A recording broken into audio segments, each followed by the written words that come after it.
The cub came upon it suddenly. It was his own fault. He had been careless. He had left the cave and run down to the stream to drink. It might have been that he took no notice because he was heavy with sleep. He had been out all night on the meat trail and had but just then awakened. And his carelessness might have been due to the familiarity of the trail to the pool. He had traveled it often, and nothing had ever happened on it. He went down past the blasted pine, crossed the open space, and trotted in amongst the trees. Then, at the same instant, he saw and smelt. Before him, sitting silently on their haunches, were 5 live things, the like of which he had never seen before. It was his first glimpse of mankind. But at the sight of him, the 5 men did not spring to their feet, nor show their teeth, nor snarl. They did not move, but sat there, silent and ominous. Nor did the cub move. Every instinct of his nature would have impelled him to dash wildly away, had there not suddenly and for the first time arisen in him another and counter-instinct. A great awe descended upon him. He was beaten down to movelessness by an overwhelming sense of his own weakness and littleness. Here was mastery and power, something far and away beyond him. The cub had never seen man, yet the instinct concerning man was his. In dim ways he recognized in man the animal that had fought itself to primacy over the other animals of the wild. Not alone out of his own eyes, but out of the eyes of all his ancestors, was the cub now looking upon man, out of eyes that had circled in the darkness around countless winter campfires, that had peered from safe distances and from the hearts of thickets at the strange 2-legged animal that was lord over living things. The spell of the cub's heritage was upon him, the fear and the respect born of the centuries of struggle and the accumulated experience of the generations. The heritage was too compelling for a wolf that was only a cub.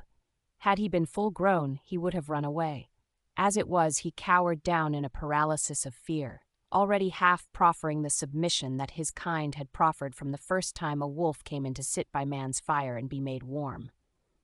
One of the Indians arose and walked over to him and stooped above him. The cub cowered closer to the ground. It was the unknown objectified at last, in concrete flesh and blood, bending over him and reaching down to seize hold of him. His hair bristled involuntarily, his lips writhed back, and his little fangs were bared. The hand, poised like doom above him, hesitated, and the man spoke laughing. "Wabam wabiska, ipit taluk, the white fangs." The other Indians laughed loudly and urged the man on to pick up the cub. As the hand descended closer and closer, there raged within the cub a battle of the instincts. He experienced 2 great impulsions, to yield and to fight. The resulting action was a compromise. He did both. He yielded till the hand almost touched him. Then he fought, his teeth flashing in a snap that sank them into the hand. The next moment he received a clout alongside the head that knocked him over on his side. Then all fight fled out of him. His puppyhood and the instinct of submission took charge of him. He sat up on his haunches and keyed. But the man whose hand he had bitten was angry.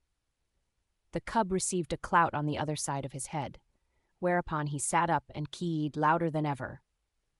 The 4 Indians laughed more loudly, while even the man who had been bitten began to laugh. They surrounded the cub and laughed at him, while he wailed out his terror and his hurt. In the midst of it, he heard something. The Indians heard it too.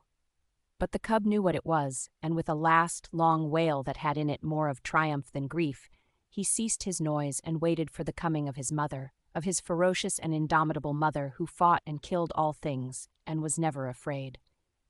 She was snarling as she ran. She had heard the cry of her cub and was dashing to save him. She bounded in amongst them, her anxious and militant motherhood making her anything but a pretty sight.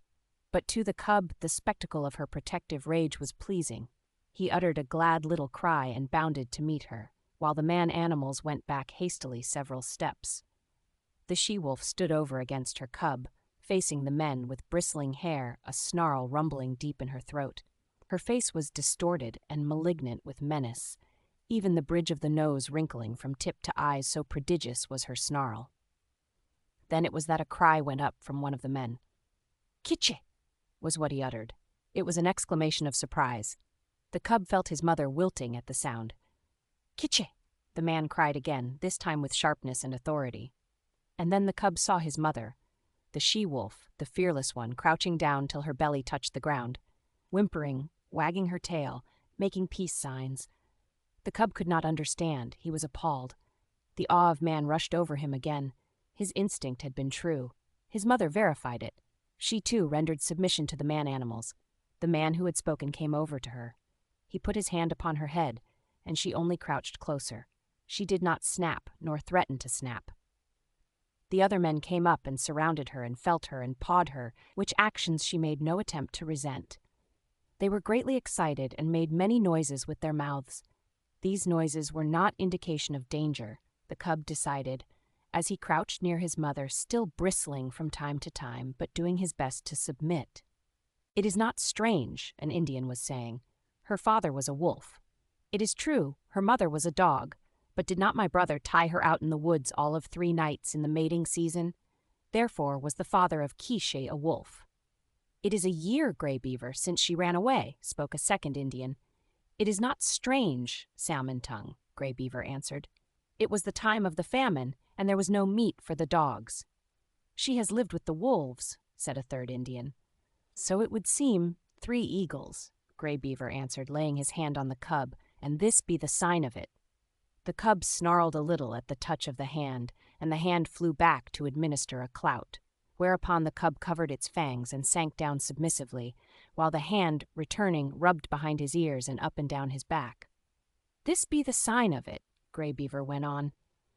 "It is plain that his mother is Quiche, but his father was a wolf. Wherefore is there in him little dog and much wolf?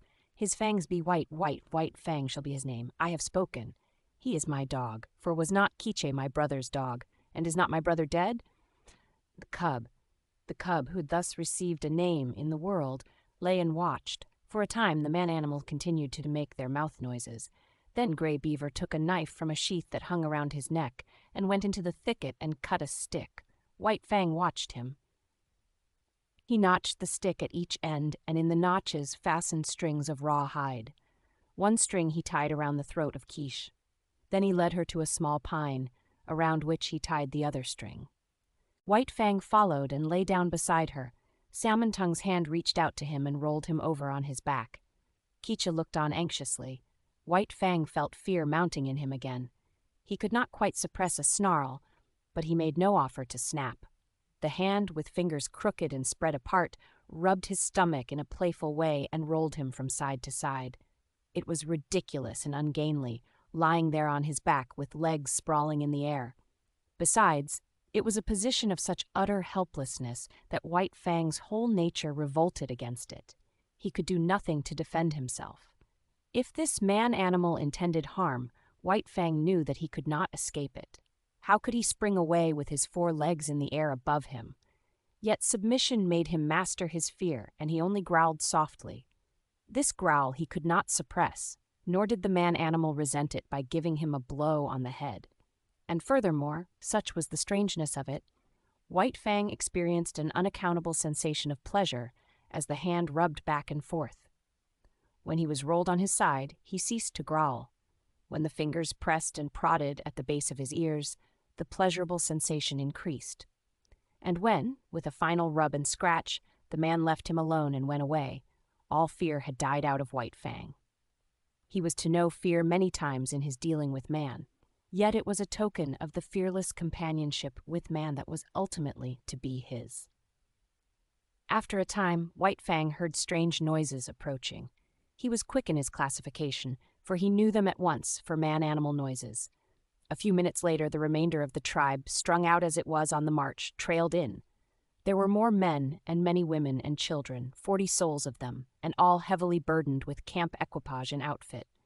Also, there were many dogs, and these, with the exception of the part-grown puppies, were likewise burdened with camp outfit. On their backs, in bags that fastened tightly around underneath, the dogs carried from 20 to 30 pounds of weight. White Fang had never seen dogs before, but at sight of them, he felt that they were his own kind, only somehow different. But they displayed little difference from the wolf when they discovered the cub and his mother. There was a rush. White Fang bristled and snarled and snapped in the face of the open-mouthed oncoming wave of dogs, and went down and under them, feeling the sharp slash of teeth in his body, himself biting and tearing at the legs and bellies above him. There was a great uproar. He could hear the snarl of Quiche as she fought for him, and he could hear the cries of the man-animals, the sound of clubs striking upon bodies, and the yelps of pain from the dogs so struck. Only a few seconds elapsed before he was on his feet again. He could now see the man-animals driving back the dogs with clubs and stones, defending him, saving him from the savage teeth of his kind that somehow was not his kind. And though there was no reason in his brain for a clear conception of so abstract a thing as justice, nevertheless, in his own way, he felt the justice of the man-animals, and he knew them for what they were, makers of law and executors of law. Also, he appreciated the power with which they administered the law. Unlike any animals he had ever encountered, they did not bite nor claw. They enforced their live strength with the power of dead things. Dead things did their bidding.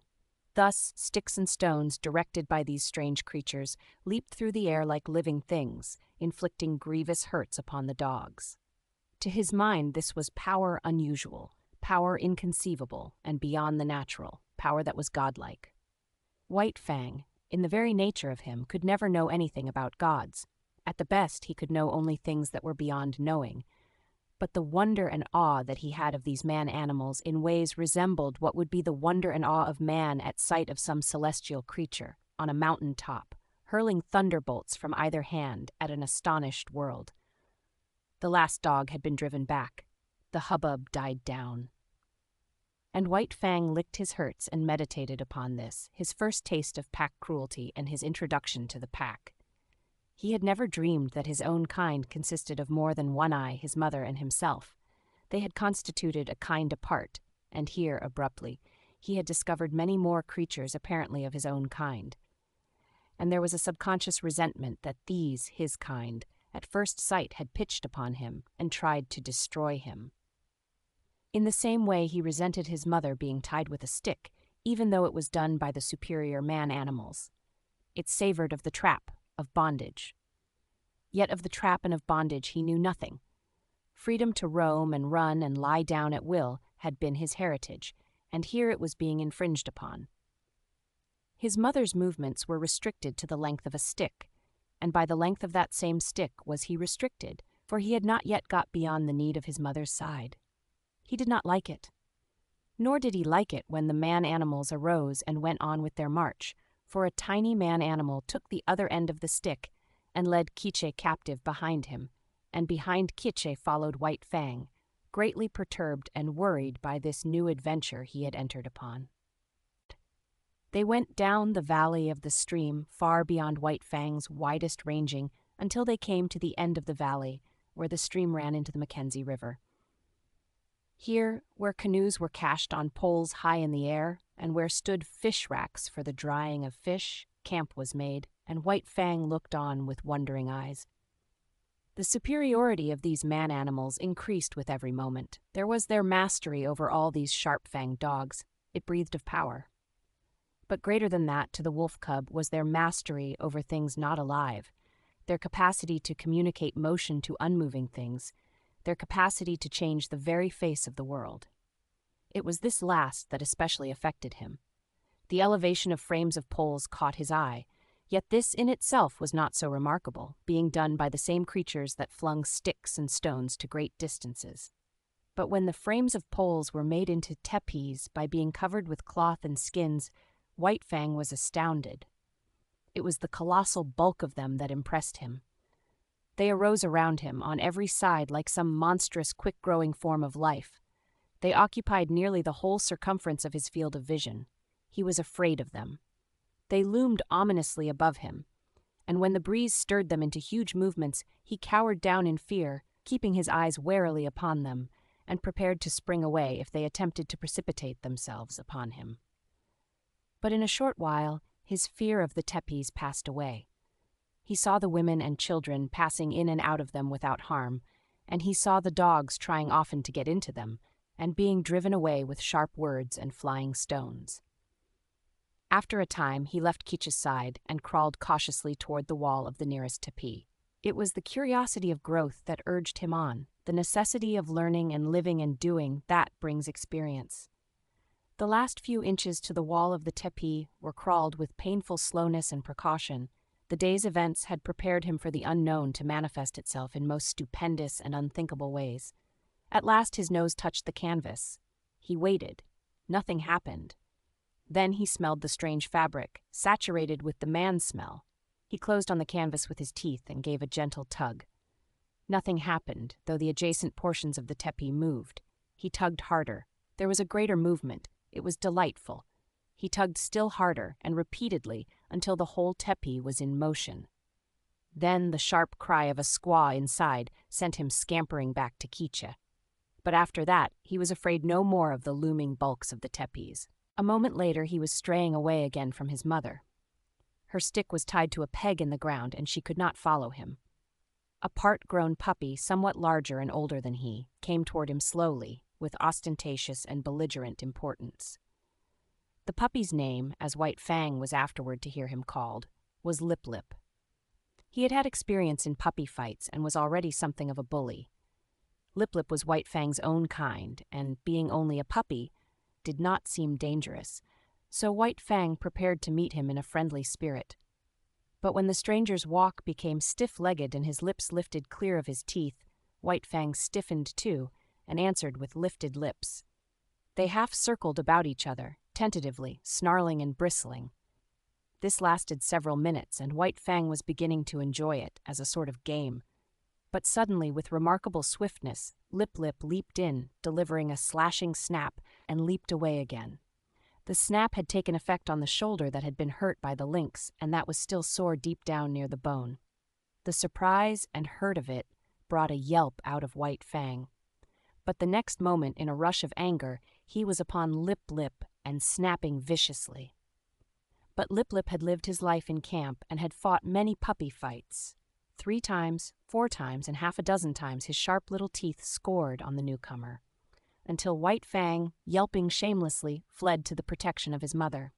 It was the first of the many fights he was to have with Lip Lip, for they were enemies from the start, born so with natures destined perpetually to clash. Kiche licked White Fang soothingly with her tongue, and tried to prevail upon him to remain with her. But his curiosity was rampant, and several minutes later he was venturing forth on a new quest. He came upon one of the man-animals, Gray Beaver, who was squatting on his hams and doing something with sticks and dry moss spread before him on the ground. White Fang came near to him and watched. Gray Beaver made mouth noises, which White Fang interpreted as not hostile, so he came still nearer. Women and children were carrying more sticks and branches to Gray Beaver. It was evidently an affair of moment. White Fang came in until he touched Gray Beaver's knee, so curious was he, and already forgetful that this was a terrible man-animal. Suddenly he saw a strange thing like mist beginning to arise from the sticks and moss beneath Gray Beaver's hands. Then, amongst the sticks themselves, appeared a live thing, twisting and turning, of a color like the color of the sun in the sky. White Fang knew nothing about fire. It drew him as the light in the mouth of the cave had drawn him in his early puppyhood. He crawled the several steps toward the flame. He heard Gray Beaver chuckle above him, and he knew the sound was not hostile. Then his nose touched the flame, and at the same instant his little tongue went out to it. For a moment he was paralyzed. The unknown, lurking in the midst of the sticks and moss, was savagely clutching him by the nose. He scrambled backward, bursting out in an astonished explosion of keys. At the sound, Kiche leaped snarling to the end of her stick, and there raged terribly because she could not come to his aid. But Gray Beaver laughed loudly and slapped his thighs, and told the happening to all the rest of the camp, till everybody was laughing uproariously. But White Fang sat on his haunches and keyed, a forlorn and pitiable little figure in the midst of the man-animals. It was the worst hurt he had ever known. Both nose and tongue had been scorched by the live thing, sun-colored, that had grown up under Gray Beaver's hands. He cried and cried interminably, and every fresh wail was greeted by bursts of laughter on the part of the man-animals. He tried to soothe his nose with his tongue, but the tongue was burnt too, and the 2 hurts coming together produced greater hurt. whereupon he cried more hopelessly and helplessly than ever.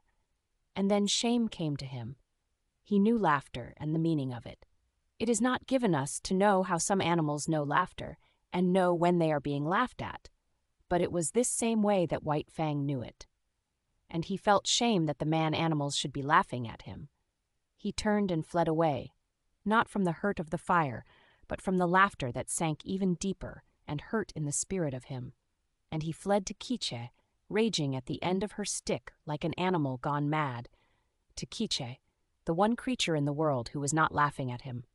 Twilight drew down and night came on, and White Fang lay by his mother's side. His nose and tongue still hurt, but he was perplexed by a greater trouble. He was homesick. He felt a vacancy in him, a need for the hush and quietude of the stream and the cave in the cliff. Life had become too populous. There were so many of the man-animals, men, women, and children, all making noises and irritations. And there were the dogs, ever squabbling and bickering, bursting into uproars and creating confusions. The restful loneliness of the only life he had known was gone. Here the very air was palpitant with life.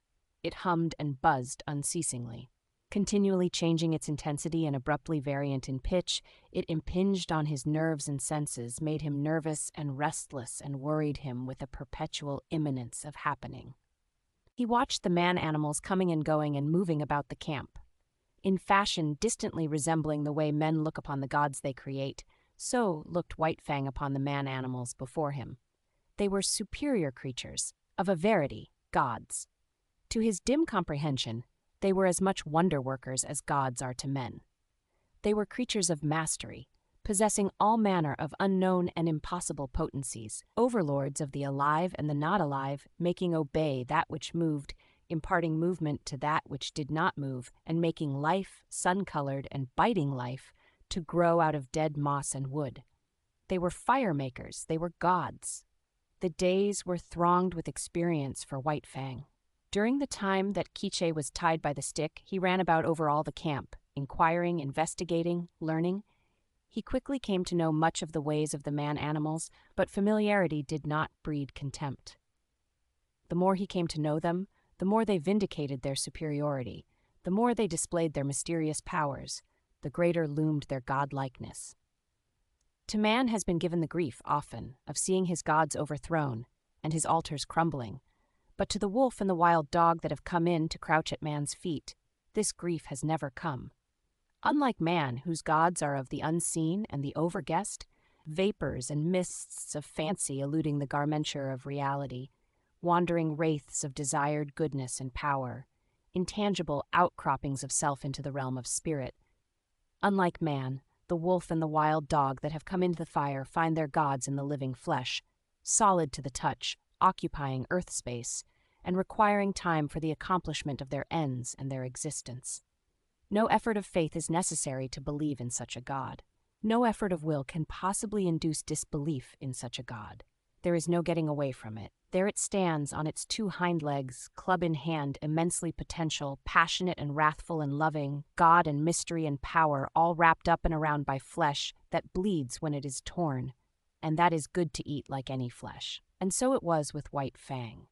The man-animals were gods unmistakable and unescapable. As his mother, Quiche, had rendered her allegiance to them at the first cry of her name, so he was beginning to render his allegiance. He gave them the trail as a privilege indubitably theirs. When they walked, he got out of their way. When they called, he came. When they threatened, he cowered down. When they commanded him to go, he went away hurriedly. For behind any wish of theirs was power to enforce that wish, power that hurt, power that expressed itself in clouts and clubs, in flying stones and stinging lashes of whips. He belonged to them as all dogs belong to them. His actions were theirs to command. His body was theirs to maul, to stamp upon, to tolerate. Such was the lesson that was quickly borne in upon him. It came hard, going as it did, counter to much that was strong and dominant in his own nature. And, while he disliked it in the learning of it, unknown to himself, he was learning to like it. It was a placing of his destiny in another's hands, a shifting of the responsibilities of existence. This in itself was compensation, for it is always easier to lean upon another than to stand alone. But it did not all happen in a day. this giving over of himself, body and soul, to the man-animals. He could not immediately forego his wild heritage and his memories of the wild. There were days when he crept to the edge of the forest and stood and listened to something calling him far and away. And always he returned, restless and uncomfortable, to whimper softly and wistfully at Keech's side, and to lick her face with eager, questioning tongue. White Fang learned rapidly the ways of the camp. He knew the injustice and greediness of the older dogs when meat or fish was thrown out to be eaten. He came to know that men were more just, children more cruel, and women more kindly and more likely to toss him a bit of meat or bone. And after 2 or 3 painful adventures with the mothers of part-grown puppies, he came into the knowledge that it was always good policy to let such mothers alone, to keep away from them as far as possible, and to avoid them when he saw them coming. But the bane of his life was Lip Lip.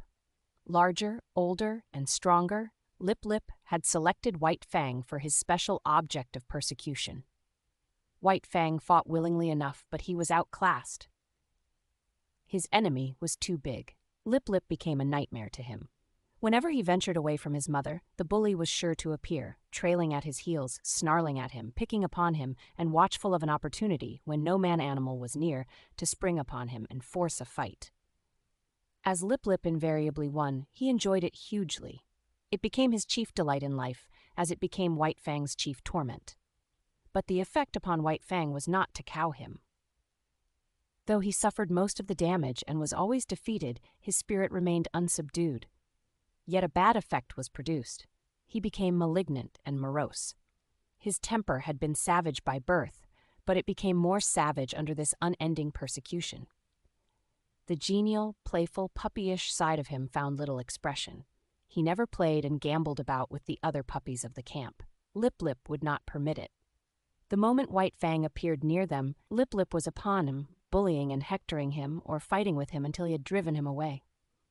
The effect of all this was to rob White Fang of much of his puppyhood and to make him, in his comportment, older than his age. Denied the outlet, through play, of his energies, he recoiled upon himself and developed his mental processes. He became cunning. He had idle time in which to devote himself to thoughts of trickery. Prevented from obtaining his share of meat and fish when a general feed was given to the camp dogs, he became a clever thief. He had to forage for himself, and he foraged well, though he was oft-times a plague to the squaws in consequence. He learned to sneak about camp, to be crafty, to know what was going on everywhere, to see and to hear everything and to reason accordingly, and successfully to devise ways and means of avoiding his implacable persecutor. It was early in the days of his persecution that he played his first really big crafty game and got therefrom his first taste of revenge. As Keech, when with the wolves, had lured out to destruction dogs from the camps of men, so White Fang, in manner somewhat similar, lured Lip Lip into Keech's avenging jaws. Retreating before Lip Lip, White Fang made an indirect flight that led in and out and around the various tepees of the camp.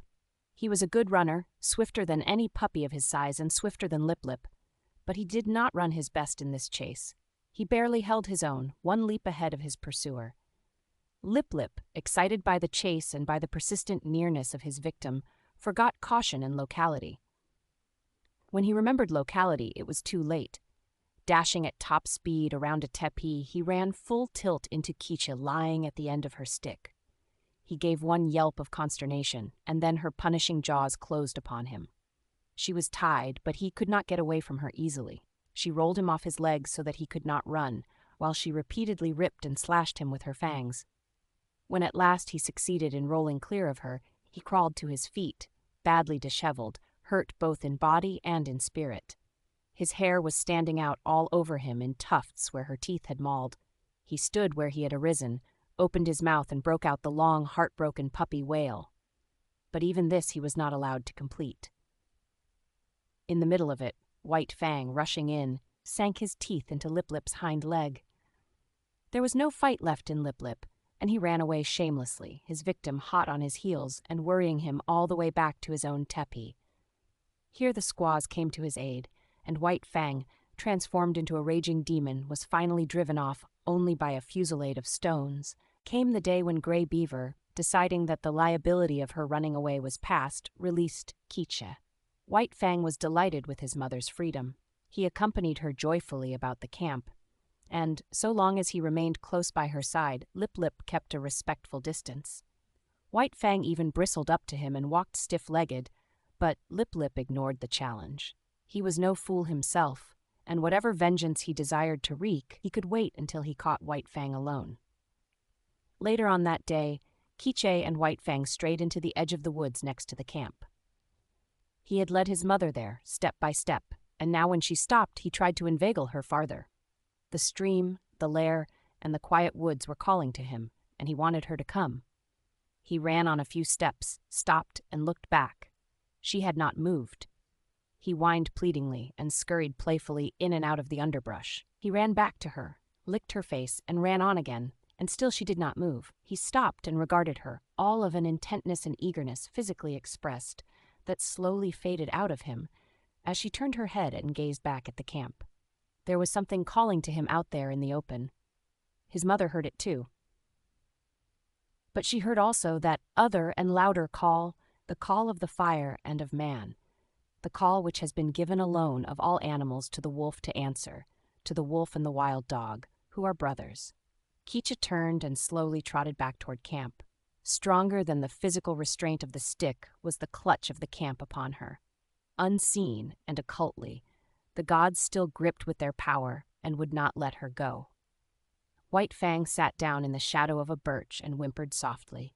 There was a strong smell of pine, and subtle wood fragrances filled the air, reminding him of his old life of freedom before the days of his bondage. But he was still only a part-grown puppy, and stronger than the call either of man or of the wild was the call of his mother. All the hours of his short life he had depended upon her. The time was yet to come for independence. So he arose and trotted forlornly back to camp, pausing once and twice to sit down and whimper and to listen to the call that still sounded in the depths of the forest. In the wild, the time of a mother with her young is short, but under the dominion of man it is sometimes even shorter. Thus it was with White Fang. Gray Beaver was in the debt of 3 eagles. 3 Eagles was going away on a trip up the Mackenzie to the Great Slave Lake. A strip of scarlet cloth, a bear skin, 20 cartridges, and Quiche went to pay the debt. White Fang saw his mother taken aboard 3 Eagles' canoe and tried to follow her. A blow from 3 Eagles knocked him backward to the land. The canoe shoved off. He sprang into the water and swam after it, deaf to the sharp cries of Gray Beaver to return. Even a man-animal, a god, White Fang ignored, such was the terror he was in of losing his mother. But gods are accustomed to being obeyed, and Gray Beaver wrathfully launched a canoe in pursuit. When he overtook White Fang, he reached down and by the nape of the neck lifted him clear of the water. He did not deposit him at once in the bottom of the canoe. Holding him suspended with one hand, with the other hand he proceeded to give him a beating. And it was a beating. His hand was heavy. Every blow was shrewd to hurt, and he delivered a multitude of blows. Impelled by the blows that rained upon him, now from this side, now from that, White Fang swung back and forth like an erratic and jerky pendulum. Varying were the emotions that surged through him. At first, he had known surprise. Then came a momentary fear, when he yelped several times to the impact of the hand.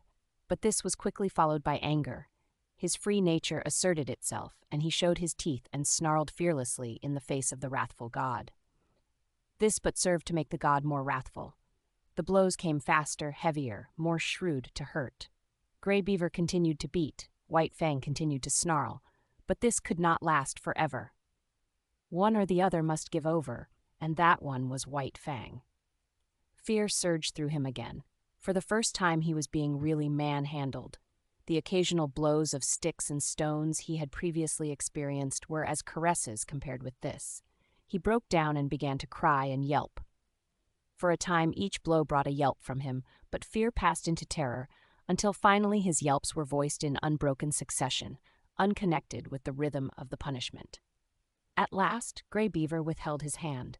White Fang, hanging limply, continued to cry. This seemed to satisfy his master, who flung him down roughly in the bottom of the canoe. In the meantime, the canoe had drifted down the stream. Gray Beaver picked up the paddle. White Fang was in his way. He spurned him savagely with his foot. In that moment, White Fang's free nature flashed forth again, and he sank his teeth into the moccasined foot. The beating that had gone before was as nothing compared with the beating he now received. Gray Beaver's wrath was terrible, likewise was White Fang's fright. Not only the hand, but the hard wooden paddle was used upon him, and he was bruised and sore in all his small body when he was again flung down in the canoe. Again, and this time with purpose, did Gray Beaver kick him. White Fang did not repeat his attack on the foot. He had learned another lesson of his bondage. Never, no matter what the circumstance, must he dare to bite the god who was lord and master over him. The body of the lord and master was sacred, not to be defiled by the teeth of such as he. That was evidently the crime of crimes, the one offense there was no condoning nor overlooking. When the canoe touched the shore, White Fang lay whimpering and motionless, waiting the will of Gray Beaver. It was Gray Beaver's will that he should go ashore, for ashore he was flung, striking heavily on his side and hurting his bruises afresh. He crawled tremblingly to his feet and stood whimpering. Lip, who had watched the whole proceeding from the bank, now rushed upon him, knocking him over and sinking his teeth into him.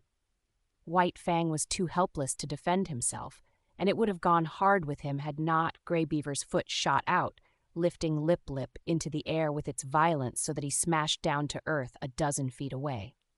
This was the man-animal's justice, and even then, in his own pitiable plight, White Fang experienced a little grateful thrill. At Gray Beaver's heels, he limped obediently through the village to the tepee, and so it came that White Fang learned that the right to punish was something the gods reserved for themselves and denied to the lesser creatures under them.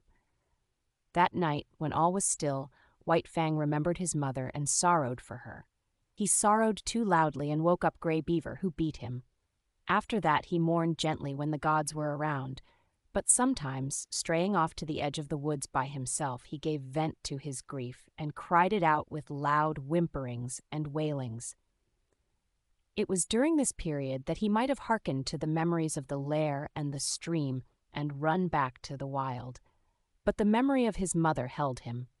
As the hunting man-animals went out and came back, so she would come back to the village some time, so he remained in his bondage waiting for her. But it was not altogether an unhappy bondage. There was much to interest him. Something was always happening. There was no end to the strange things these gods did, and he was always curious to see. Besides, he was learning how to get along with Gray Beaver. Obedience, rigid, undeviating obedience, was what was exacted of him, and in return he escaped beatings, and his existence was tolerated. Nay, Gray Beaver himself sometimes tossed him a piece of meat, and defended him against the other dogs in the eating of it. And such a piece of meat was of value. It was worth more, in some strange way, than a dozen pieces of meat from the hand of a squaw. Gray Beaver never petted nor caressed. Perhaps it was the weight of his hand, perhaps his justice, perhaps the sheer power of him, and perhaps it was all these things that influenced White Fang, for a certain tie of attachment was forming between him and his surly lord. Insidiously, and by remote ways, as well as by the power of stick and stone and clout of hand, were the shackles of White Fang's bondage being riveted upon him. The qualities in his kind that in the beginning made it possible for them to come into the fires of men were qualities capable of development. They were developing in him, and the camp life, replete with misery as it was secretly endearing itself to him all the time. But White Fang was unaware of it. He knew only grief for the loss of Keecha, hope for her return, and a hungry yearning for the free life that had been his. Lip continued so to darken his days that White Fang became wickeder and more ferocious than it was his natural right to be. Savageness was a part of his makeup, but the savageness thus developed exceeded his makeup. He acquired a reputation for wickedness amongst the man-animals themselves. Wherever there was trouble and uproar in camp, fighting and squabbling, or the outcry of a squaw over a bit of stolen meat, they were sure to find White Fang mixed up in it, and usually at the bottom of it. They did not bother to look after the causes of his conduct. They saw only the effects, and it were bad. He was a sneak and a thief, a mischief-maker, a fomenter of trouble. And irate squaws told him to his face, the while he eyed them alert and ready to dodge any quick-flung missile, that he was a wolf and worthless and bound to come to an evil end. He found himself an outcast in the midst of the populous camp. All the young dogs followed Lip Lip's lead. There was a difference between White Fang and them. Perhaps they sensed his wildwood breed and instinctively felt for him the enmity that the domestic dog feels for the wolf. But be that as it may, they joined with Lip Lip in the persecution, and once declared against him, they found good reason to continue declared against him. One and all, from time to time they felt his teeth, and to his credit he gave more than he received. Many of them he could whip in single fight, but single fight was denied him. The beginning of such a fight was a signal for all the young dogs in camp to come running and pitch upon him.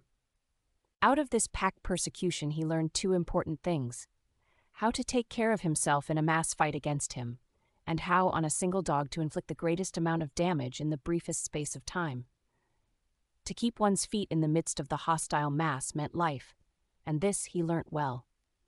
He became cat-like in his ability to stay on his feet.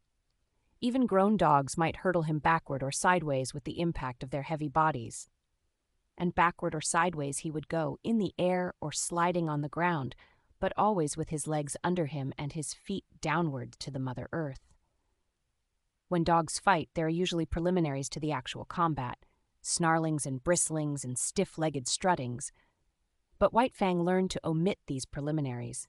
Delay meant the coming against him of all the young dogs. He must do his work quickly and get away.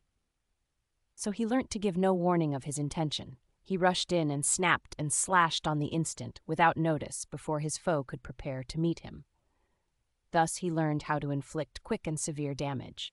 Also he learned the value of surprise. A dog taken off its guard, its shoulder slashed open, or its ear ripped in ribbons before it knew what was happening, was a dog half-whipped.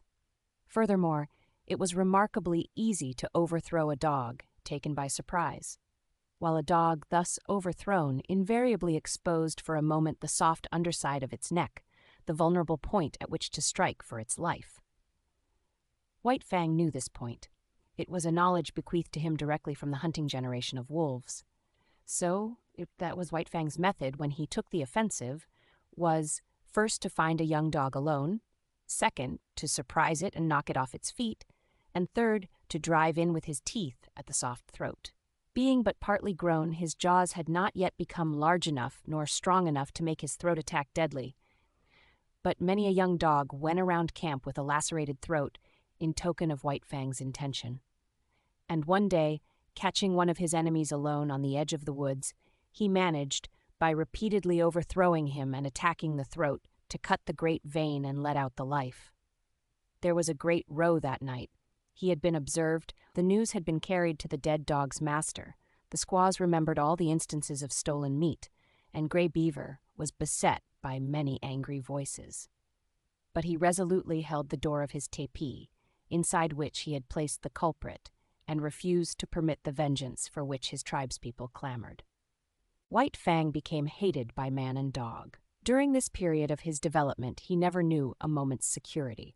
The tooth of every dog was against him, the hand of every man. He was greeted with snarls by his kind, with curses and stones by his gods. He lived tensely. He was always keyed up, alert for attack, wary of being attacked, with an eye for sudden and unexpected missiles, prepared to act precipitately and coolly, to leap in with a flash of teeth, or to leap away with a menacing snarl. As for snarling, he could snarl more terribly than any dog, young or old, in camp. The intent of the snarl is to warn or frighten, and judgment is required to know when it should be used. White Fang knew how to make it and when to make it. Into his snarl he incorporated all that was vicious, malignant, and horrible. With nose serrated by continuous spasms, hair bristling in recurrent waves, tongue whipping out like a red snake and whipping back again, ears flattened down, eyes gleaming hatred, lips wrinkled back, and fangs exposed and dripping, he could compel a pause on the part of almost any assailant. A temporary pause, when taken off his guard, gave him the vital moment in which to think and determine his action. But often a pause so gained lengthened out until it evolved into a complete cessation from the attack. and before more than one of the grown dogs, White Fang's snarl enabled him to beat an honorable retreat. An outcast himself from the pack of the part-grown dogs, his sanguinary methods and remarkable efficiency made the pack pay for its persecution of him. Not permitted himself to run with the pack, the curious state of affairs obtained that no member of the pack could run outside the pack. White Fang would not permit it. What of his bushwhacking and waylaying tactics? The young dogs were afraid to run by themselves. With the exception of Lip Lip, they were compelled to hunch together for mutual protection against the terrible enemy they had made. A puppy alone by the riverbank meant a puppy dead, or a puppy that aroused the camp with its shrill pain and terror as it fled back from the wolf cub that had waylaid it.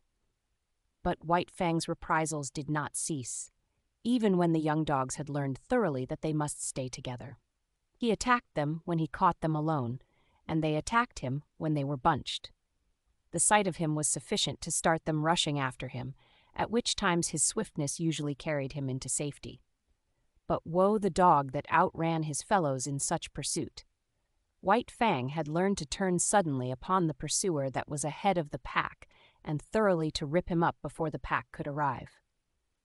This occurred with great frequency, for, once in full cry, the dogs were prone to forget themselves in the excitement of the chase, while White Fang never forgot himself. Stealing backward glances as he ran, he was always ready to whirl around and down the overzealous pursuer that outran his fellows.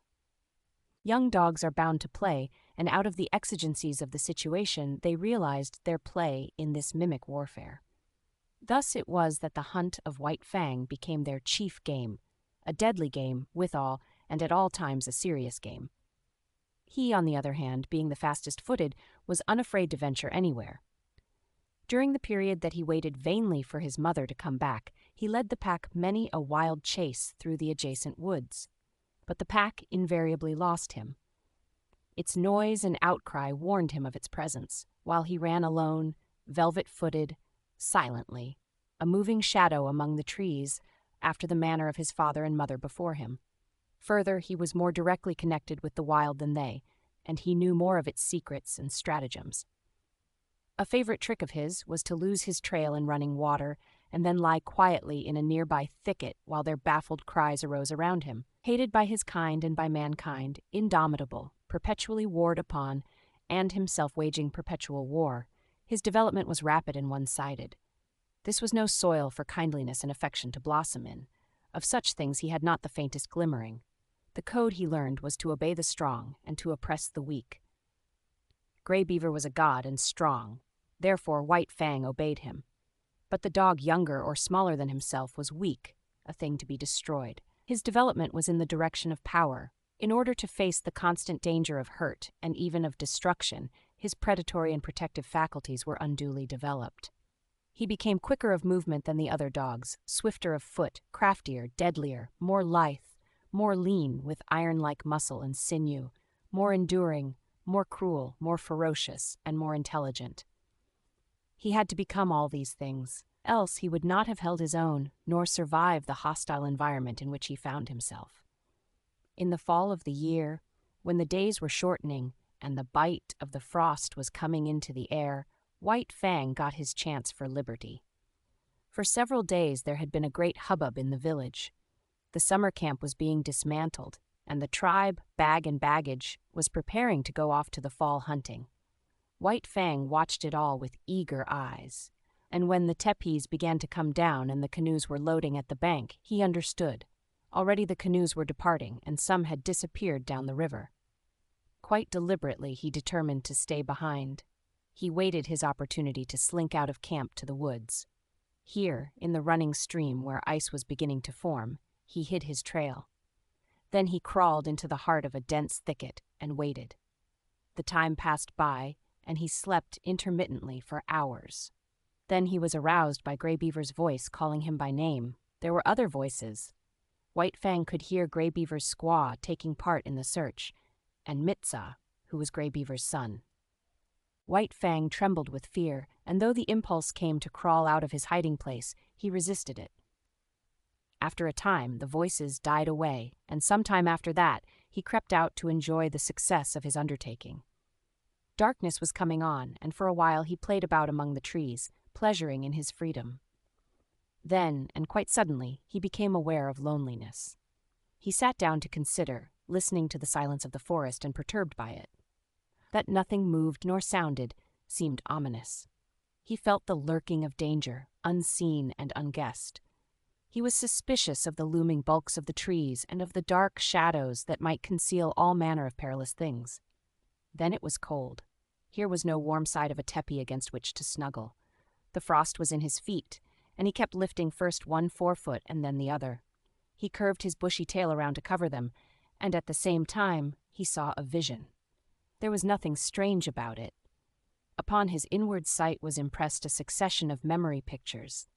He saw the camp again, the tepes, and the blaze of the fires. He heard the shrill voices of the women, the gruff basses of the men, and the snarling of the dogs. He was hungry, and he remembered pieces of meat and fish that had been thrown him. Here was no meat, nothing but a threatening and inedible silence. His bondage had softened him. Irresponsibility had weakened him. He had forgotten how to shift for himself. The night yawned about him. His senses, accustomed to the hum and bustle of the camp, used to the continuous impact of sights and sounds, were now left idle. There was nothing to do, nothing to see nor hear. They strained to catch some interruption of the silence and immobility of nature. They were appalled by inaction and by the feel of something terrible impending. He gave a great start of fright. A colossal and formless something was rushing across the field of his vision. It was a tree shadow flung by the moon, from whose face the clouds had been brushed away. Reassured, he whimpered softly. Then he suppressed the whimper for fear that it might attract the attention of the lurking dangers. A tree, contracting in the cool of the night, made a loud noise. It was directly above him. He yelped in his fright. A panic seized him, and he ran madly toward the village. He knew an overpowering desire for the protection and companionship of man. In his nostrils was the smell of the camp smoke. In his ears the camp sounds and cries were ringing loud. He passed out of the forest and into the moonlit open where were no shadows nor darknesses. But no village greeted his eyes. He had forgotten. The village had gone away. His wild flight ceased abruptly. There was no place to which to flee. He slunk forlornly through the deserted camp, smelling the rubbish heaps and the discarded rags and tags of the gods. He would have been glad for the rattle of stones about him, flung by an angry squaw, glad for the hand of Grey Beaver descending upon him in wrath, while he would have welcomed with delight Lip and the whole snarling, cowardly pack. He came to where Grey Beaver's tepi had stood. In the center of the space it had occupied, he sat down. He pointed his nose at the moon. His throat was afflicted by rigid spasms. His mouth opened, and in a heartbroken cry bubbled up his loneliness and fear, his grief for Kish, all his past sorrows and miseries, as well as his apprehension of sufferings and dangers to come. It was the long wolf howl, full-throated and mournful, the first howl he had ever uttered. The coming of daylight dispelled his fears, but increased his loneliness. The naked earth, which so shortly before had been so populous, thrust his loneliness more forcibly upon him. It did not take him long to make up his mind. He plunged into the forest and followed the river bank down the stream. All day he ran. He did not rest. He seemed made to run on forever. His iron-like body ignored fatigue. And even after fatigue came, his heritage of endurance braced him to endless endeavor and enabled him to drive his complaining body onward. Where the river swung in against precipitous bluffs, he climbed the high mountains behind. Rivers and streams that entered the main river he forded or swam. Often he took to the rim ice that was beginning to form, and more than once he crashed through and struggled for life in the icy current. Always he was on the lookout for the trail of the gods, where it might leave the river and proceed inland. White Fang was intelligent beyond the average of his kind, yet his mental vision was not wide enough to embrace the other bank of the Mackenzie. What if the trail of the gods led out on that side? It never entered his head. Later on, when he had traveled more and grown older and wiser and come to know more of trails and rivers, it might be that he could grasp and apprehend such a possibility. But that mental power was yet in the future. Just now he ran blindly. his own bank of the Mackenzie alone entering into his calculations. All night he ran, blundering in the darkness into mishaps and obstacles that delayed but did not daunt. By the middle of the second day he had been running continuously for 30 hours, and the iron of his flesh was giving out. It was the endurance of his mind that kept him going. He had not eaten in 40 hours, and he was weak with hunger. The repeated drenchings in the icy water had likewise had their effect on him. His handsome coat was draggled. The broad pads of his feet were bruised and bleeding. He had begun to limp, and this limp increased with the hours. To make it worse, the light of the sky was obscured, and snow began to fall. A raw, moist, melting, clinging snow, slippery underfoot, that hid from him the landscape he traversed, and that covered over the inequalities of the ground so that the way of his feet was more difficult and painful. Grey Beaver had intended camping that night on the far bank of the Mackenzie, for it was in that direction that the hunting lay. But on the near bank, shortly before dark, a moose coming down to drink had been espied by Klondike, who was Grey Beaver's squaw. Now, had not the moose come down to drink, had not Mitsa been steering out of the course because of the snow, had not Klondike sighted the moose, and had not Grey Beaver killed it with a lucky shot from his rifle, all subsequent things would have happened differently. Grey Beaver would not have camped on the near side of the Mackenzie, and White Fang would have passed by and gone on, either to die or to find his way to his wild brothers and become one of them, a wolf to the end of his days. Night had fallen. The snow was flying more thickly, and White Fang, whimpering softly to himself as he stumbled and limped along, came upon a fresh trail in the snow. So fresh was it that he knew it immediately for what it was. Whining with eagerness, he followed back from the river bank and in among the trees. The camp sounds came to his ears. He saw the blaze of the fire, Klondike cooking, and Grey Beaver squatting on his hams and mumbling a chunk of raw tallow. There was fresh meat in camp. White Fang expected a beating. He crouched and bristled a little at the thought of it. Then he went forward again. He feared and disliked the beating he knew to be waiting for him. But he knew further that the comfort of the fire would be his, the protection of the gods, the companionship of the dogs, the last a companionship of enmity, but nonetheless a companionship and satisfying to his gregarious needs. He came cringing and crawling into the firelight. Grey Beaver saw him and stopped munching the tallow. White Fang crawled slowly, cringing and groveling in the abjectness of his abasement and submission. He crawled straight toward Grey Beaver, every inch of his progress becoming slower and more painful. At last he lay at the master's feet, into whose possession he now surrendered himself, voluntarily, body and soul. Of his own choice, he came in to sit by man's fire and to be ruled by him.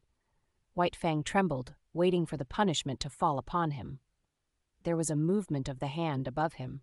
He cringed involuntarily under the expected blow. It did not fall. He stole a glance upward. Grey Beaver was breaking the lump of tallow in half. Grey Beaver was offering him one piece of the tallow. Very gently and somewhat suspiciously, he first smelled the tallow and then proceeded to eat it. Grey Beaver ordered meat to be brought to him and guarded him from the other dogs while he ate. After that, grateful and content, White Fang lay at Grey Beaver's feet, gazing at the fire that warmed him, blinking and dozing, secure in the knowledge that the morrow would find him, not wandering forlorn through bleak forest stretches, but in the camp of the man-animals, with the gods to whom he had given himself and upon whom he was now dependent. When December was well along, Grey Beaver went on a journey up the Mackenzie. Mitsa and Klondike went with him.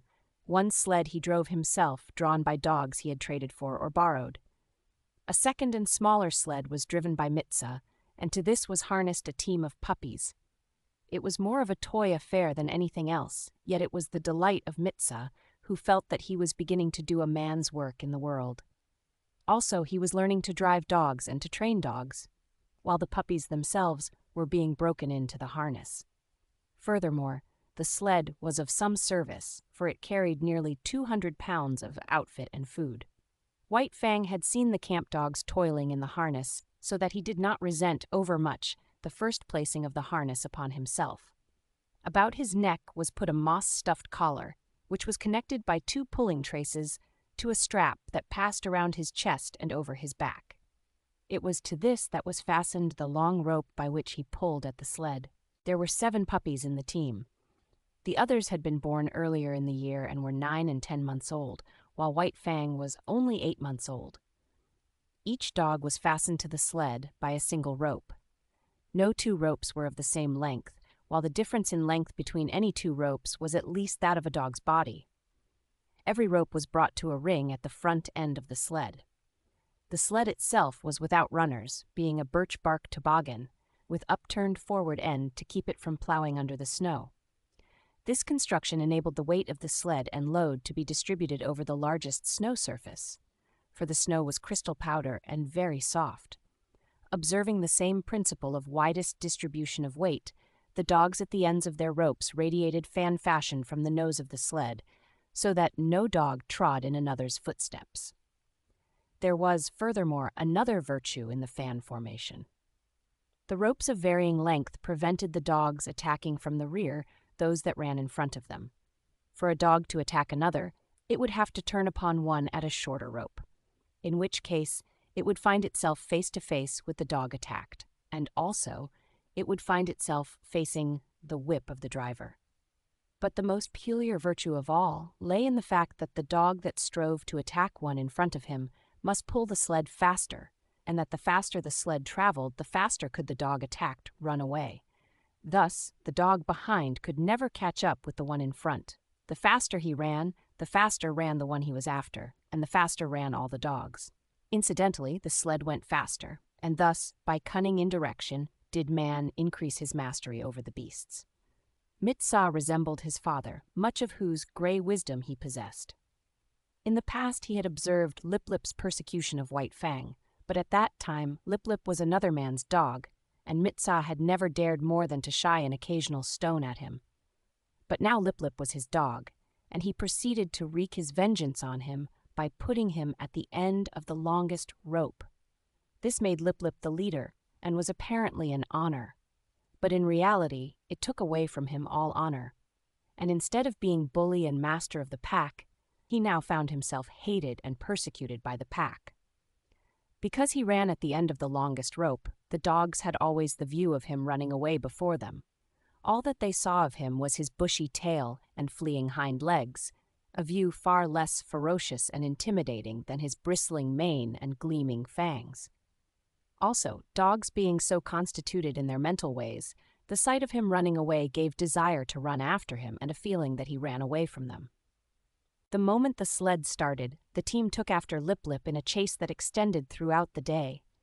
At first, he had been prone to turn upon his pursuers, jealous of his dignity and wrathful, but at such times Mit-Sa would throw the stinging lash of the 30-foot caribou gut whip into his face and compel him to turn tail and run on.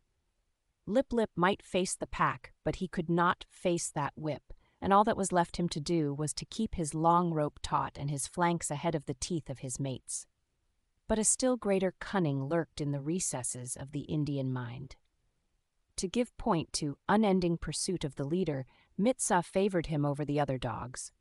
These favors aroused in them jealousy and hatred. In their presence, Mit-Sa would give him meat and would give it to him only. This was maddening to them. They would rage around just outside the throwing distance of the whip, while Lip-Lip devoured the meat and Mit-Sa protected him. And when there was no meat to give, Mit-Sa would keep the team at a distance and make believe to give meat to Lip-Lip. White Fang took kindly to the work. He had traveled a greater distance than the other dogs in the yielding of himself to the rule of the gods, and he had learned more thoroughly the futility of opposing their will.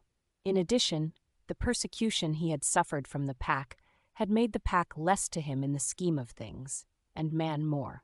He had not learned to be dependent on his kind for companionship. Besides, Kichi was well-nigh forgotten, and the chief outlet of expression that remained to him was in the allegiance he tendered the gods he had accepted as masters. So he worked hard, learned discipline, and was obedient. Faithfulness and willingness characterized his toil. These are essential traits of the wolf and the wild dog when they have become domesticated, and these traits White Fang possessed in unusual measure. A companionship did exist between White Fang and the other dogs, but it was one of warfare and enmity. He had never learned to play with them. He knew only how to fight, and fight with them he did, returning to them 100-fold the snaps and slashes they had given him in the days when Lip Lip was leader of the pack. But Lip Lip was no longer leader, except when he fled away before his mates at the end of his rope, the sled bounding along behind. In camp he kept close to Mitsa, or Gray Beaver, or Klukooch. He did not dare venture away from the gods, for now the fangs of all dogs were against him, and he tasted to the dregs the persecution that had been White Fang's. With the overthrow of Lip Lip, White Fang could have become leader of the pack, but he was too morose and solitary for that. He merely thrashed his teammates. Otherwise, he ignored them. They got out of his way when he came along, nor did the boldest of them ever dare to rob him of his meat. On the contrary, they devoured their own meat hurriedly, for fear that he would take it away from them. White Fang knew the law well, to oppress the weak and obey the strong. He ate his share of meat as rapidly as he could, and then woe the dog that had not yet finished. A snarl and a flash of fangs, and that dog would wail his indignation to the uncomforting stars while White Fang finished his portion for him. Every little while, however, one dog or another would flame up in revolt and be promptly subdued. Thus White Fang was kept in training. He was jealous of the isolation in which he kept himself in the midst of the pack, and he fought often to maintain it. But such fights were of brief duration. He was too quick for the others. They were slashed open and bleeding before they knew what had happened, were whipped almost before they had begun to fight. As rigid as the sled discipline of the gods was the discipline maintained by White Fang amongst his fellows. He never allowed them any latitude. He compelled them to an unremitting respect for him. They might do as they pleased amongst themselves. That was no concern of his. But it was his concern that they leave him alone in his isolation, get out of his way when he elected to walk among them, and at all times acknowledge his mastery over them. A hint of stiff-leggedness on their part, a lifted lip or a bristle of hair, and he would be upon them, merciless and cruel, swiftly convincing them of the error of their way. He was a monstrous tyrant. His mastery was rigid as steel. He oppressed the weak with a vengeance. Not for nothing had he been exposed to the pitiless struggles for life in the day of his cubhood, when his mother and he, alone and unaided, held their own and survived in the ferocious environment of the wild. And not for nothing had he learned to walk softly when superior strength went by. He oppressed the weak, but he respected the strong. And in the course of the long journey with Gray Beaver, he walked softly indeed, amongst the full-grown dogs in the camps of the strange man-animals they encountered. The months passed by. Still continued the journey of Gray Beaver. White Fang's strength was developed by the long hours on trail and the steady toil at the sled, and it would have seemed that his mental development was well nigh complete. He had come to know quite thoroughly the world in which he lived. His outlook was bleak and materialistic. The world as he saw it was a fierce and brutal world, a world without warmth, a world in which caresses and affection and the bright sweetnesses of the spirit did not exist. He had no affection for Gray Beaver. True, he was a god, but a most savage god.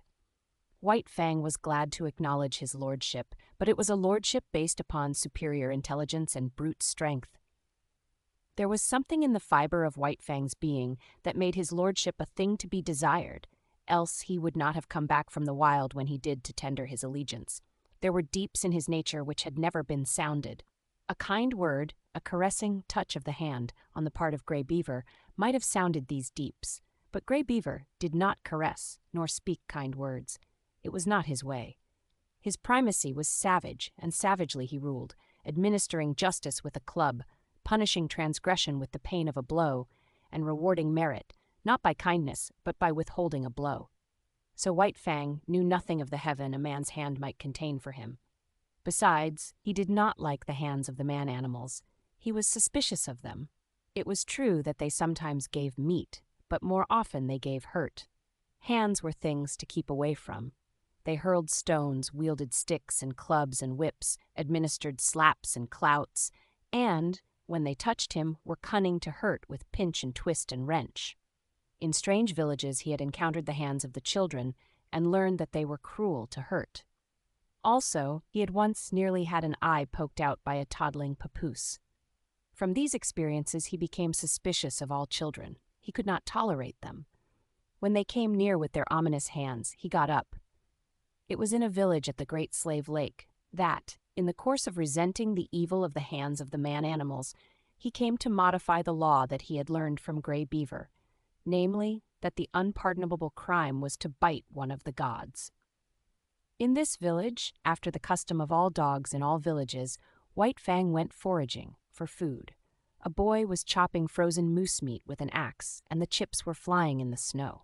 White Fang, sliding by in quest of meat, stopped and began to eat the chips. He observed the boy lay down the axe and take up a stout club.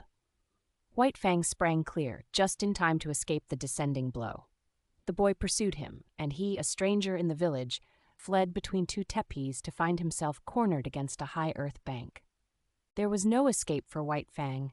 The only way out was between the two tepees, and this the boy guarded.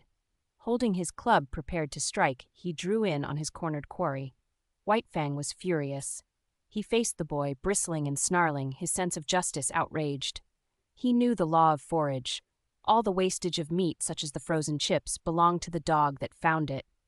He had done no wrong, broken no law, yet here was this boy preparing to give him a beating. White Fang scarcely knew what happened. He did it in a surge of rage, and he did it so quickly that the boy did not know either. All the boy knew was that he had in some unaccountable way been overturned into the snow, and that his club hand had been ripped wide open by White Fang's teeth. But White Fang knew that he had broken the law of the gods. He had driven his teeth into the sacred flesh of one of them, and could expect nothing but a most terrible punishment. He fled away to Grey Beaver, behind whose protecting legs he crouched when the bitten boy and the boy's family came, demanding vengeance. But they went away with vengeance, unsatisfied. Grey Beaver defended White Fang. So did Mitsa and Klukooch. White Fang, listening to the wordy war and watching the angry gestures, knew that his act was justified. And so it came that he learned there were gods and gods. There were his gods, and there were other gods, and between them there was a difference. Justice or injustice, it was all the same. He must take all things from the hands of his own gods. But he was not compelled to take injustice from the other gods. It was his privilege to resent it with his teeth. And this also was a law of the gods. Before the day was out, White Fang was to learn more about this law. Mitsa, alone, gathering firewood in the forest, encountered the boy that had been bitten. With him were other boys. Hot words passed. Then all the boys attacked Mitsa. It was going hard with him. Blows were raining upon him from all sides. White Fang looked on at first. This was an affair of the gods, and no concern of his. Then he realized that this was Mitsa, one of his own particular gods, who was being maltreated.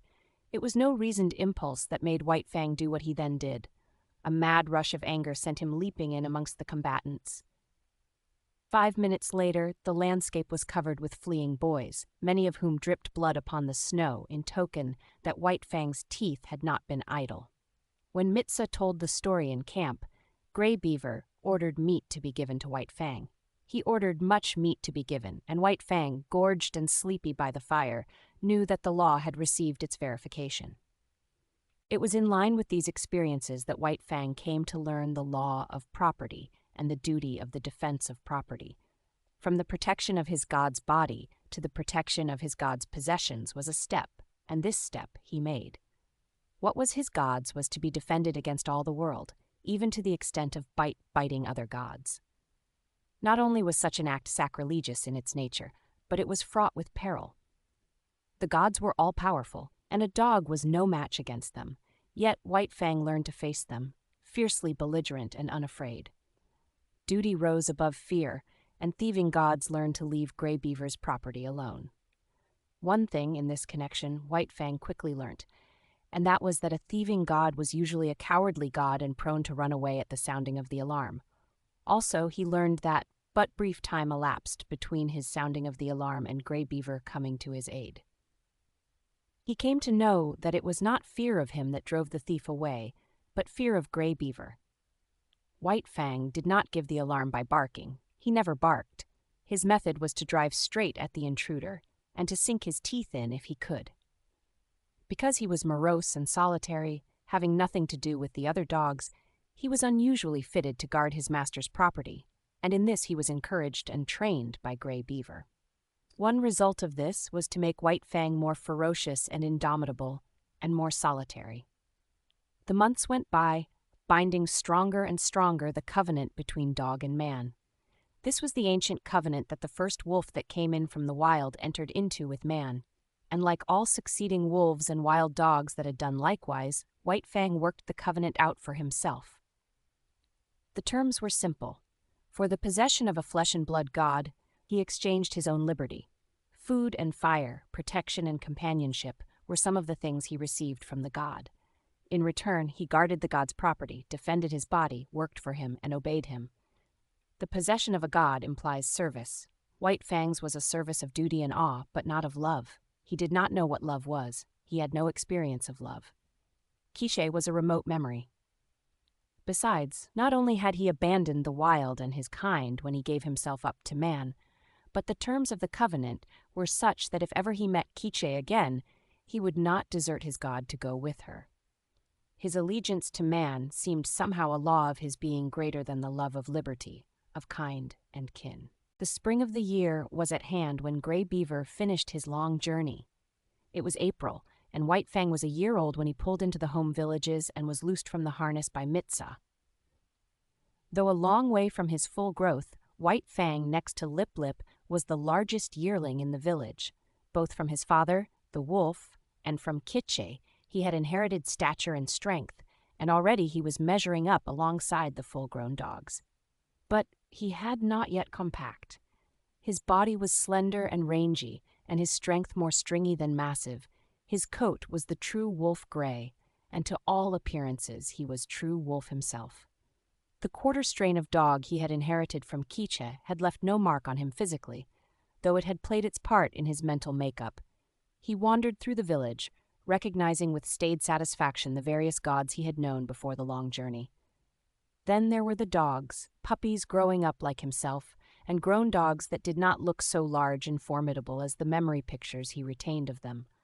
Also, he stood less in fear of them than formerly, stalking among them with a certain careless ease that was as new to him as it was enjoyable. There was Basik, a grizzled old fellow that in his younger days had but to uncover his fangs to send White Fang cringing and crouching to the right about. From him, White Fang had learned much of his own insignificance, and from him he was now to learn much of the change and development that had taken place in himself. While Basik had been growing weaker with age, White Fang had been growing stronger with youth. It was at the cutting up of a moose, fresh killed, that White Fang learned of the changed relations in which he stood to the dog world. He had got for himself a hoof and part of the shin bone, to which quite a bit of meat was attached. Withdrawn from the immediate scramble of the other dogs, in fact, out of sight behind a thicket, he was devouring his prize when Basik rushed in upon him. Before he knew what he was doing, he had slashed the intruder twice and sprung clear. Basik was surprised by the other's temerity and swiftness of attack. He stood, gazing stupidly across at White Fang, the raw, red shin bone between them. Basik was old, and already he had come to know the increasing valor of the dogs it had been his wont to bully. Bitter experiences these, which perforce he swallowed, calling upon all his wisdom to cope with them. In the old days he would have sprung upon White Fang in a fury of righteous wrath, but now his waning powers would not permit such a course. He bristled fiercely and looked ominously across the shin bone at White Fang, and White Fang, resurrecting quite a deal of the old awe, seemed to wilt and to shrink in upon himself and grow small as he cast about in his mind for a way to beat a retreat not too inglorious. And right here Basik erred. Had he contented himself with looking fierce and ominous, all would have been well. White Fang, on the verge of retreat, would have retreated, leaving the meat to him. But Basik did not wait. He considered the victory already his and stepped forward to the meat. As he bent his head carelessly to smell it, White Fang bristled slightly. Even then, it was not too late for Basik to retrieve the situation. Had he merely stood over the meat, head up and glowering, White Fang would ultimately have slunk away. But the fresh meat was strong in Basik's nostrils, and greed urged him to take a bite of it. This was too much for White Fang. Fresh upon his months of mastery over his own teammates, it was beyond his self-control to stand idly by while another devoured the meat that belonged to him. He struck, after his custom, without warning. With the first slash, Basik's right ear was ripped into ribbons. He was astounded at the suddenness of it. But more things, and most grievous ones, were happening with equal suddenness. He was knocked off his feet. His throat was bitten. While he was struggling to his feet, the young dog sank teeth twice into his shoulder. The swiftness of it was bewildering. He made a futile rush at White Fang, clipping the empty air with an outraged snap. The next moment his nose was laid open, and he was staggering backward away from the meat. The situation was now reversed. White Fang stood over the shin bone, bristling and menacing, while Basik stood a little way off, preparing to retreat. He dared not risk a fight with this young lightning flash, and again he knew, and more bitterly, the enfeeblement of oncoming age. His attempt to maintain his dignity was heroic. Calmly turning his back upon young dog and shinbone, as though both were beneath his notice and unworthy of his consideration, he stalked grandly away. Nor until well out of sight did he stop to lick his bleeding wounds. The effect on White Fang was to give him a greater faith in himself and a greater pride.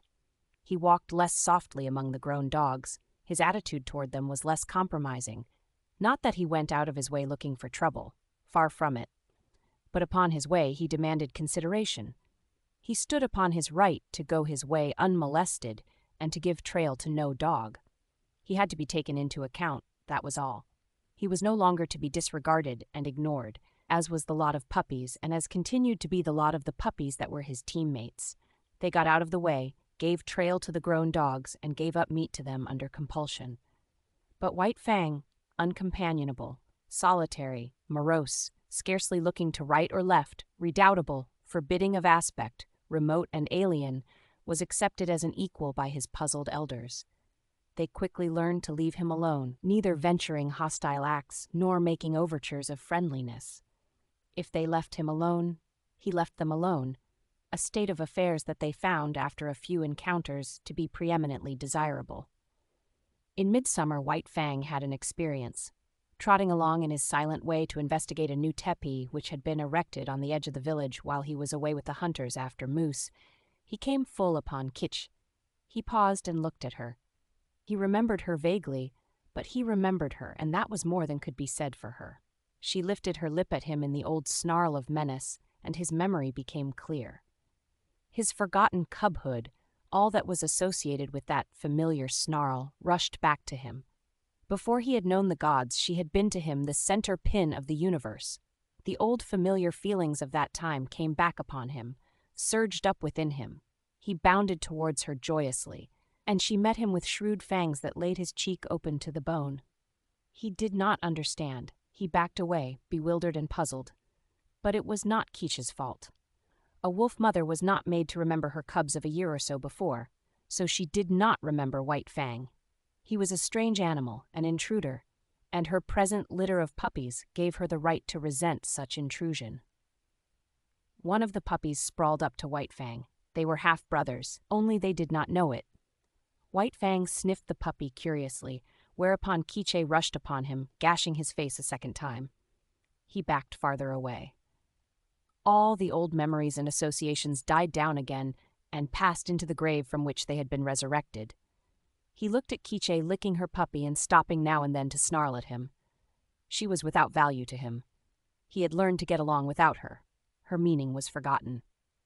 There was no place for her in his scheme of things, as there was no place for him in hers. He was still standing, stupid and bewildered, the memories forgotten, wondering what it was all about, when Quiche attacked him a third time, intent on driving him away altogether from the vicinity, and White Fang allowed himself to be driven away.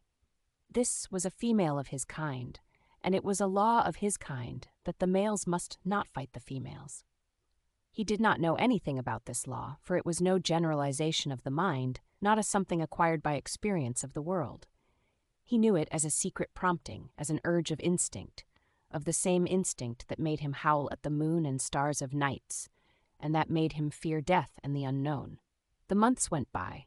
White Fang grew stronger, heavier, and more compact, while his character was developing along the lines laid down by his heredity and his environment.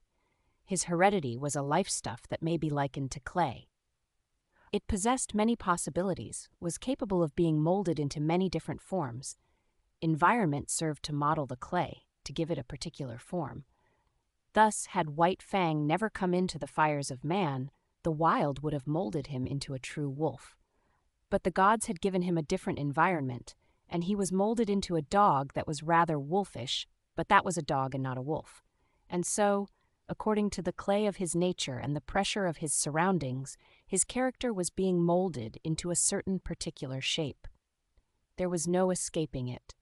He was becoming more morose, more uncompanionable, more solitary, more ferocious, while the dogs were learning more and more that it was better to be at peace with him than at war, and Grey Beaver was coming to prize him more greatly with the passage of each day.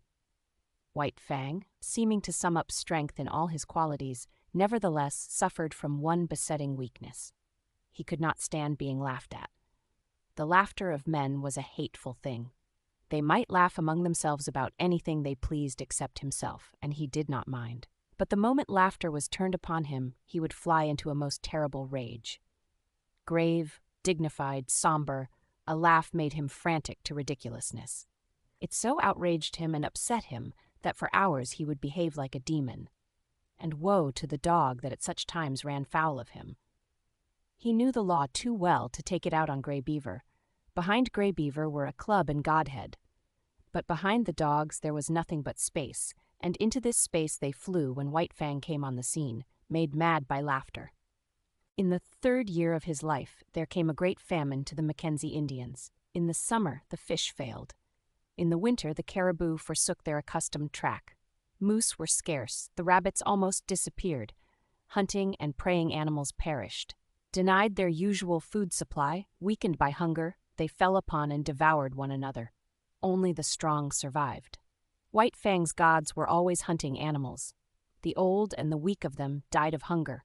There was wailing in the village, where the women and children went without, in order that what little they had might go into the bellies of the lean and hollow-eyed hunters who trod the forest in the vain pursuit of meat. To such extremity were the gods driven that they ate the soft-tanned leather of their moccasins and mittens, while the dogs ate the harnesses off their backs and the very whiplashes. Also the dogs ate one another, and also the gods ate the dogs. The weakest and the more worthless were eaten first. The dogs that still lived looked on and understood. A few of the boldest and wisest forsook the fires of the gods, which had now become a shambles, and fled into the forest, where, in the end, they starved to death or were eaten by wolves. In this time of misery, White Fang, too, stole away into the woods. He was better fitted for the life than the other dogs, for he had the training of his cubhood to guide him. Especially adept did he become in stalking small living things. He would lie concealed for hours, following every movement of a cautious tree squirrel, waiting with a patience as huge as the hunger he suffered from, until the squirrel ventured out upon the ground. Even then, White Fang was not premature. He waited until he was sure of striking before the squirrel could gain a tree refuge. Then, and not until then, would he flash from his hiding place, a gray projectile, incredibly swift, never failing its mark, the fleeing squirrel that fled not fast enough. Successful as he was with squirrels, there was one difficulty that prevented him from living and growing fat on them. There were not enough squirrels, so he was driven to hunt still smaller things. So acute did his hunger become at times that he was not above rooting out wood mice from their burrows in the ground. Nor did he scorn to do battle with a weasel as hungry as himself and many times more ferocious. In the worst pinches of the famine, he stole back to the fires of the gods. But he did not go into the fires. He lurked in the forest, avoiding discovery and robbing the snares at the rare intervals when game was caught. He even robbed Grey Beaver's snare of a rabbit, at a time when Grey Beaver staggered and tottered through the forest, sitting down often to rest, what of weakness and of shortness of breath. One day White Fang encountered a young wolf, gaunt and scrawny, loose-jointed with famine. Had he not been hungry himself, White Fang might have gone with him and eventually found his way into the pack amongst his wild brethren. As it was, he ran the young wolf down and killed and ate him. Fortune seemed to favor him. Always when hardest pressed for food, he found something to kill. Again, when he was weak, it was his luck that none of the larger preying animals chanced upon him. Thus, he was strong from the 2 days' eating a lynx had afforded him when the hungry wolf pack ran full tilt upon him. It was a long, cruel chase, but he was better nourished than they, and in the end outran them. And not only did he outrun them, but, circling widely back on his track, he gathered in one of his exhausted pursuers. After that, he left that part of the country and journeyed over to the valley wherein he had been born. Here, in the old lair, he encountered Quiche. Up to her old tricks, she, too, had fled the inhospitable fires of the gods and gone back to her old refuge to give birth to her young. Of this litter, but one remained alive when White Fang came upon the scene, and this one was not destined to live long. Young life had little chance in such a famine. Quiche's greeting of her grown son was anything but affectionate, but White Fang did not mind. He had outgrown his mother. So he turned tail philosophically and trotted on up the stream. At the forks, he took the turning to the left, where he found the lair of the lynx with whom his mother and he had fought long before. Here, in the abandoned lair, he settled down and rested for a day. During the early summer, in the last days of the famine, he met Lip Lip, who had likewise taken to the woods, where he had eked out a miserable existence. White Fang came upon him unexpectedly. Trotting in opposite directions along the base of a high bluff, they rounded a corner of rock and found themselves face to face. They paused with instant alarm and looked at each other suspiciously. White Fang was in splendid condition. His hunting had been good, and for a week he had eaten his fill. He was even gorged from his latest kill. But in the moment he looked at Lip Lip, his hair rose on end all along his back. It was an involuntary bristling on his part, the physical state that in the past had always accompanied the mental state produced in him by Lip Lip's bullying and persecution. As in the past, he had bristled and snarled at sight of Lip Lip, so now, and automatically, he bristled and snarled. He did not waste any time. The thing was done thoroughly and with dispatch. Lip Lip essayed to back away, but White Fang struck him hard, shoulder to shoulder. Lip Lip was overthrown and rolled upon his back. White Fang's teeth drove into the scrawny throat. There was a death struggle, during which White Fang walked around, stiff-legged and observant. Then he resumed his course and trotted on along the base of the bluff. One day, not long after, he came to the edge of the forest, where a narrow stretch of open land sloped down to the Mackenzie. He had been over this ground before, when it was bare, but now a village occupied it. Still hidden amongst the trees, he paused to study the situation. Sights and sounds and scents were familiar to him. It was the old village changed to a new place, but sights and sounds and smells were different from those he had last had when he fled away from it. There was no whimpering nor wailing. Contented sounds saluted his ear, and when he heard the angry voice of a woman, he knew it to be the anger that proceeds from a full stomach. And there was a smell in the air of fish. There was food. The famine was gone. He came out boldly from the forest and trotted into camp straight to Grey Beaver's tepee. Grey Beaver was not there, but Kloo Cooch welcomed him with glad cries and the whole of a fresh-caught fish, and he lay down to wait Grey Beaver's coming.